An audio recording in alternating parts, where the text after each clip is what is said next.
बौद्ध धर्म में गौतम बुद्ध की मूर्तियों और चित्रों में हाथों की विशेष मुद्राओं, हाव भाव का बहुत महत्व है। इन्हें मुद्रा कहा जाता है। ये केवल कला नहीं बल्कि गहरे आध्यात्मिक अर्थ और शिक्षाओं का प्रतीक हैं। नीचे प्रमुख बुद्ध मुद्राओं का विश्लेषण दिया गया है। 1. ध्यान मुद्रा। विवरण: दोनों हाथ गोद में, दाहिना हाथ बाएं के ऊपर, हथेलियां ऊपर की ओर। अर्थ: ध्यान, एकाग्रता और आंतरिक शांति। विश्लेषण: ये मुद्रा दर्शाती है कि बुद्ध ने ध्यान के माध्यम से ज्ञान यानी बोधि प्राप्त किया। ये आत्म संयम और मानसिक संतुलन का प्रतीक है। 2. भूमि स्पर्श मुद्रा। विवरण: दाहिना हाथ जमीन को स्पर्श करता है, बायां हाथ गोद में। अर्थ: पृथ्वी को साक्षी बनाना। विश्लेषण: ये उस क्षण को दर्शाती है जब बुद्ध ने ज्ञान प्राप्त करते समय पृथ्वी को साक्षी बनाया। ये दृढ़ता, सत्य और विजय का प्रतीक है। 3. अभय मुद्रा। विवरण: दाहिना हाथ कंधे तक उठा हुआ, हथेली बाहर की ओर। अर्थ: निर्भयता और सुरक्षा। विश्लेषण: ये मुद्रा भय को दूर करने और आत्मविश्वास बढ़ाने का संदेश देती है। ये करुणा और संरक्षण का प्रतीक है। 4. धर्म चक्र मुद्रा।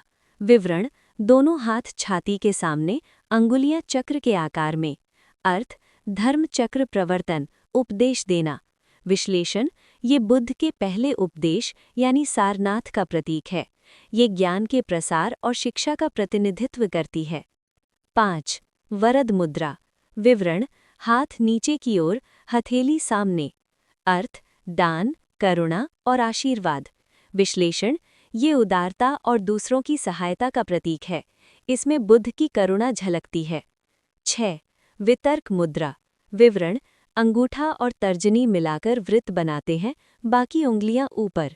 अर्थ: तर्क, उपदेश और चर्चा। विश्लेषण: ये बुद्ध के उपदेश देने और ज्ञान के आदान प्रदान को दर्शाती है। ये बौद्ध दर्शन के विवेचन का प्रतीक है। 7. अंजलि मुद्रा। विवरण: दोनों हाथ जोड़कर नमस्कार की स्थिति। अर्थ: सम्मान और श्रद्धा। विश्लेषण: ये भक्ति और विनम्रता का प्रतीक है।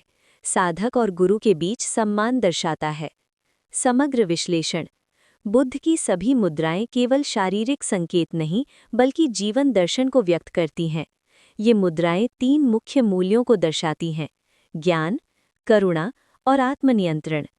निष्कर्ष: बुद्ध की मुद्राएं हमें जीवन में शांति, संतुलन और नैतिकता अपनाने की प्रेरणा देती हैं। ये बौद्ध धर्म की शिक्षाओं को सरल और प्रतीकात्मक रूप में प्रस्तुत